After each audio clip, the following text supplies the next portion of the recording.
Hello mga kasari! Hello mga sisi ko! Good afternoon! Ayan, excited lang tayo. So halatang kagigising lang si Ate Rose ninyo mga sisi. Kanina kasi gumigising kami ng 3 a.m. kada morning kasi nagsisimbang gabi kami ni Kuya Dave. Tapos pag uwi namin galing simbahan ay matulog ulit ako. So halatang kagigising ko lang. Pero excited tayo mga sisi dahil ngayon ay Sabado. So bukas na ng gabi ang celebration ng Pasko. So ready na ba ang ating mga stock sa ating mga sari-sari store? Okay, so alam nyo ba mga sisi, kahapon, nakahabol pa ako sa pag-grocery. Wala talaga akong planong mag-grocery pag ganitong araw na nasa 23, 22, 23. Wala na talaga akong plano na aalis pa kasi nga napakarami ng tao kung kahit saang lugar sa grocery, napakaraming tao na. Kaya lang, meron kasi akong lulutuin ngayong Pasko and kulang ako sa ingredients. Kaya kahapon, napilitan akong umalis, kasama ko pala si Kring Kring para bilhin yung ingredients na yon. Tapos, grabe mga sisi, ang daming tao sa grocery. So, ang ginawa na lang namin ni Kring Kring, yung maliliit na lang na basket, yung basket na lang na maliliit, yun yung ginamit namin. Kasi, hindi naman siya gaanong karami doon. Kung mahaba man ang pila, madali lang. Kasi nga, hindi katulad ng malalaking cart talaga na ang pupuno, tapos napakahaba ng pila. So, sobrang tagal. So, yun na nga, 2 basket ang ginamit namin ni Kring Kring. Kaya isa-isa kami, tapos ikot-ikot kami doon sa grocery, ikot-ikot kami, kumukuha ako ng mga item na sa palagay ko na kailangan ko dito sa aming tindahan. Yung ibang mga item is ubos na rin. So, pick up ako. So, yun na nga, sinabi ko kay Kring Kring na pupunuin natin itong cart. So, napakarami, alam nyo ba, umabot siya ng 10,000 pesos mga sisi. Cart, basket lang, umabot siya ng 10,000 pesos. Tapos, doon pala sa counter, pag wala kang eco bag, bibili ka talaga ng eco bag sa kanila na tig 40 pesos. Tapos sa dinabi-dami ng mga napamili namin, mapipilitan talaga akong bibili ng eco bag kasi nga hindi sila nagpro-provide ng box. Pero kung doon ka pipila sa malalaking mga cart, yun, magpo-provide sila ng box. Sabi kasi ni Kring Kring, dito ka kasi nag-line.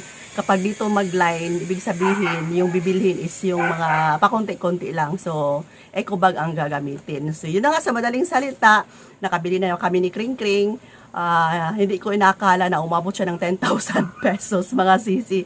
2 basket carts lang ang ginamit namin ni Kring Kring, umabot ng 10,000 pesos. Tapos, meron akong na-deliver kahapon din galing sa grocery and sa tindahan club pala. So, kahapon pa ang mga item na yun. So, need ko nang buksan, konting share sa inyo and nakahabol pa rin ako sa pamimili ng mga konting school supplies kasi naubusan na ako. Okay, mga sisi ko, ito yung sinasabi ko sa inyong eco bag. Ayan, 1, 2. Ayan, itong 2 eco bag ay nagkakahalaga lahat ng kulang-kulang 10,000 pesos. O diba, anong laman yan? Yan. At saka ito lang. Yan. At saka itong chichirya, 10,000 pesos. Grabe ang panahon ngayon, no? Sobrang mahal. Tapos ito, 1, 2, 3, 4. 4 yan galing from grocery na hindi ko pa nabuksan. Tapos meron tayo ditong maliit na box. Galing yan sa tindahan club. So ito yung mga napamili natin kahapon. And nakahabol din ako ng mga school supplies kasi naubusan na ako ng dito, yung thumbtacks. Ayan, may mga bakante na dito. Yun yung binili ko kahapon. Kasi nga yung mga suki natin, kahit na magpapasko, naghahanap pa rin ng mga school supplies. So, bumili ako ng A4. Ayan, labas natin itong A4. Yung A4 ko kasi na dati kong stock ay pinakyaw ng mga estudyante. Kaya bumili ako. Tapos, ano pa ba ang meron dito? Crayon. So, ito ay pansamantala lang munang mga item. At least meron akong ibigay. So, tig-3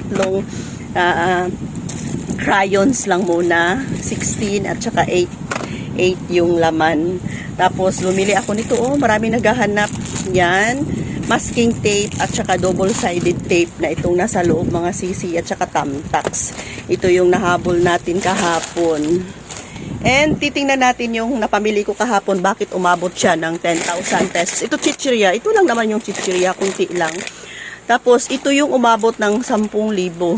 So Ariel liquid, walang Ariel liquid kasi sa grocery. Tapos ito yung 40 pesos na eco bag. na kailangan mong bilhin kasi kung hindi ka bibili, walang malagyan yung mga mga pinamili mo.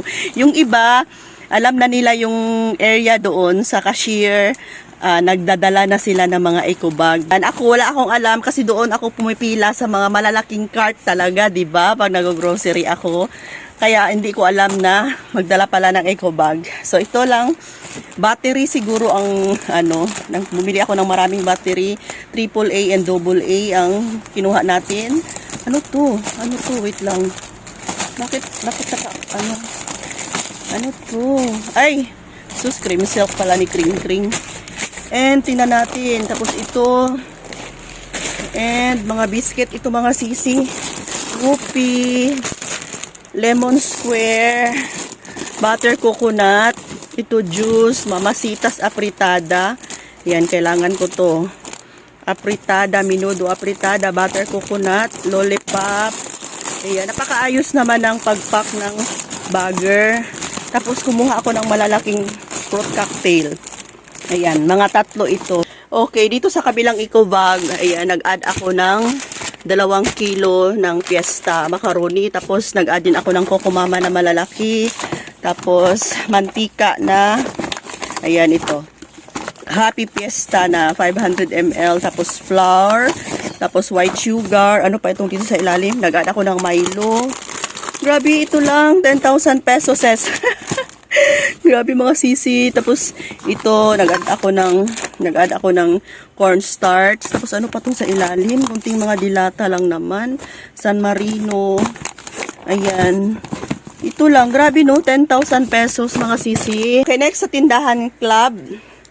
Ito ay nagkakalaga ng 1,000 plus. Sorb. Tapos Domex. Ito Dove. Ayan. Dove na sabon. Ano pa itong sa ilalim?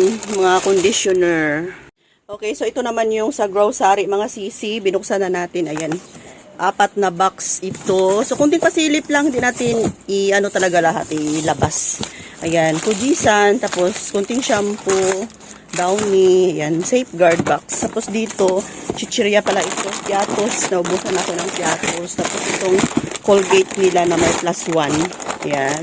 Tapos Copico Brown, ayan, ito lang. Tapos ito sa kabila, is labuyo. Yan, kumuha ako ng 25 pieces nito. Tapos sa ilalim ay mga biscuits na yan. Biscuits, fudgy bar, oyster sauce, at saka itong Papa Ketchup na may +1 siya. And lastly, lastly talaga mga sisi ko, last box ito from grocery. 2 Puchi, tapos Coco Crunch, Energin, Flatops, ayan, Energin, Choco, at saka milk yan, mga sisi ko. And kumuha tayo ng tigda 2 pack ng 200 ml na suka at saka tuyo. 2 pack yan. Iwan ko saan nakalagay yung iba. Tapos nag-add ako ng 20 pieces na Youngstown. Tapos ibang mga dilata pa yan. Mentos na tig-50 piso. Tapos kape, biscuit. Ayan, ito pala yung suka, tuyo. Yan, balik natin yan. Kasi mamaya pa ako mag-display. So, ito lahat mga sisi. Yan, pati yan. Nagkakahalaga lahat ito ng 20,000 pesos. Yan, kasama na yung sa grocery ko kahapon. Okay, so thanks for watching mga sisi. Love you. Bye for now and advance Merry Christmas.